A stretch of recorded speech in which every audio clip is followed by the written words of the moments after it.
Hi there guys, welcome back to a brand new video today. So today we're doing something a little bit different. You probably know me from playing Life is Feudal and creating all the tutorials, but today we're going to have a bash at Northgard. Northgard is a little Steam game that I saw on my recommended bar and I thought that looks pretty cool. Just the initial looks of it, the art concept of it looked pretty cool. I thought, you know what, I'm going to buy this. And I've played one full game of this just to get the key things down, kind of learn a wee bit about it. It's like Age of Empires 2 had a baby with Civilization. That is how I can describe this game. So let's start a single player game. I'm just going to roll the dice. Canut. Normal. As you can see, there's kind of victory conditions just like Civilization in Age of Empires 2. So we're going to go for domination. We're going to go full apeshit on these people, right? So these are the factions, or the clans as they call them. So we've got the Fenrir clan, we've got the Icthnir, fuck it, I can't say that. Basically, the clan of the stag, and we've got the Hydron. So if you're a fan of Norse mythology, I think this is the clan that kind of worships Loki, this is the clan that kind of worships Freya, and this is the clan that worships Thor. Now, the Raven is associated with Odin, and I think there's a fifth one to come into this, but we won't see that for a wee while since this is an early access game. So I'm going to go with the Fenrir. So these guys start with a weaponsmith knowledge, which increases your warrior's attack. Your military's units eat 30% less food, which means we're going to have a big bloody army. So here we go, let's start the game. Generating its stuff. Now wait till you see this. Look how cool this little thing looks. This game looks absolutely brilliant. Look how cool this is. So as you can see, we've got the warriors up here, the clans up here, my level of chieftain, which increases my fame. This is my fame level, my happiness, my food stocks, my storage of wood, my crowns, or my gold if you want to call it that, and unique resources, so stone and iron, my population cap, and my warband size. This is the research stuff, so this is like the civilization research. So as you can see, it does look very, Age of Empires 2 clash with Civilization. So we've got our management tool down the bottom right here, and we've got our map over here along with our weather system here. So we've got 3 villagers, and if we press B to build, check this out, we can make houses which will expand our population cap. So let's build one of those to start with. He'll just automatically go and get that. That's pretty cool. So next thing I want to do is, because I'm a bit of an RTS fan myself, I want some micromanagement. So let's roll some wood. So here we go. He's going to build a woodcutter's lodge, which means we'll be able to get woodcutters, and I think we'll be able to get 2 of them. And this guy's kind of idle. He's just not doing his thing. He's just been created actually. As you can see in the town hall, you don't create them by clicking on icons to spawn them in. It's generated with your happiness. So if your happiness is a positive, then you're going to get villagers into your clan really. So let's build a scout camp so we can get the rest of the surrounding areas.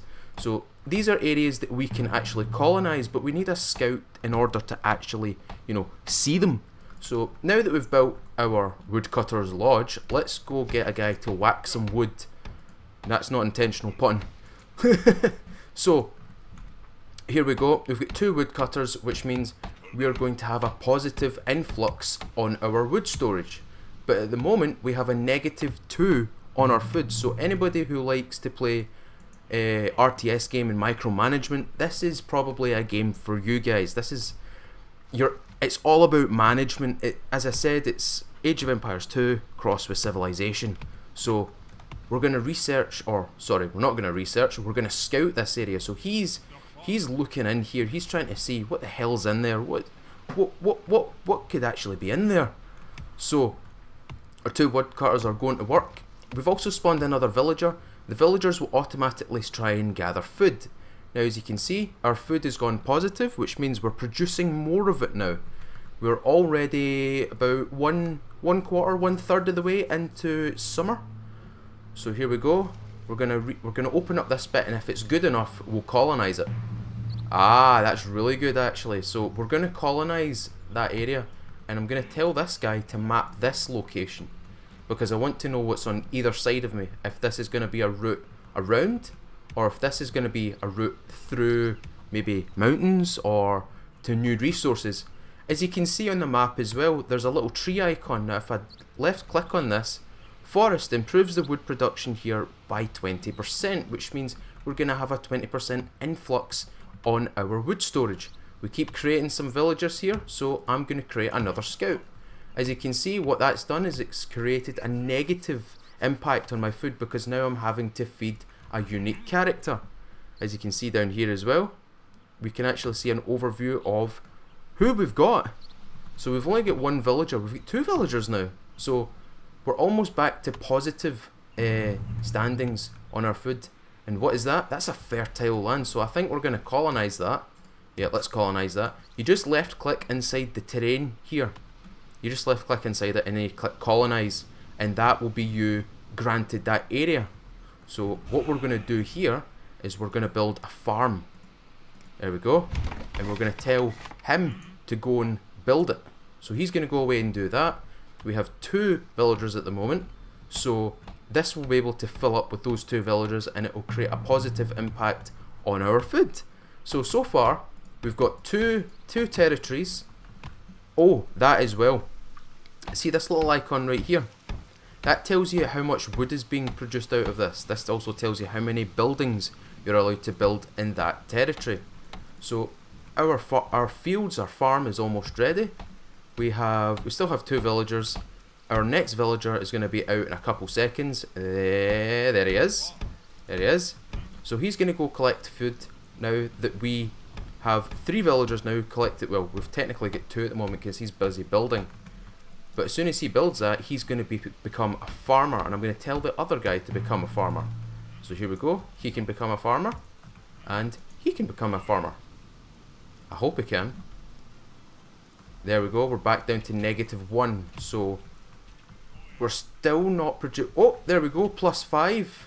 +5. There we go. Easy peasy. So it's all about resource management, this game, and it's all about exploration. As you can see, there's a bit of a there's a wolf there. That's a predator. That's a hostile AI, as well as these guys right here, the Draugr. Draugr. Aye, that's what they're called. They're basically undead guys. These circle of stones increase lore, which means I'll be able to get research points a lot faster. If you notice over here as well, we've got our warband now. At the moment, they've only got 3 different types of like warrior class. So we've got the warrior, your standard, infantry unit. You've got the war chief, who's a bit of a buffed warrior, and you've got a berserker. Now, I've not been able to get berserkers yet because I've probably not had the right buildings. I think that wolf's going to come and attack me. Oh my god! Go chib him! Oi! Right, come on, kill him, kill him, kill him, kill him, come on! Yeah, there we go. Right, get back to work. So, as you can see, there is hostile AI in this game, as well as the clans. Now, oh, this is a new area for me. What is this? What is this place? This is a swamp. Oh, right, okay. So basically this is an area that's hard to build in. It's like a buffer zone. This probably won't produce a lot of good things. There is stone there. There's 30 stone right there. We've also got 30 stone right beside us here as well. There's a lot of Draugrs around here. You notice that? Look at these guys. They're crazy. You also notice that the enemy AI don't attack the scouts, which is strange. I don't understand why they don't attack them. It's weird. Right. I think the next building we should get is a training camp. Let's get some warriors on the go. Let's roll some warriors. Right. He's also hurt as well. So if we look up here, happiness will attract new villagers to your town. Your current happiness is at +3. So that's good. That'll produce villagers a lot quicker. How many villagers? We've got 3 villagers in total. Now if I make some warriors, that's going to have a negative impact on my food stores. How could we rectify this problem? We could probably... Where could we expand? We need to find somewhere to expand. Now, with this game, you can't colonize areas with enemy AI. You also can't colonize... see, for example, this area down here.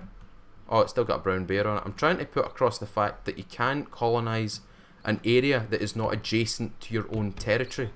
So you actually have to go from like this territory and work your way out, capturing these areas.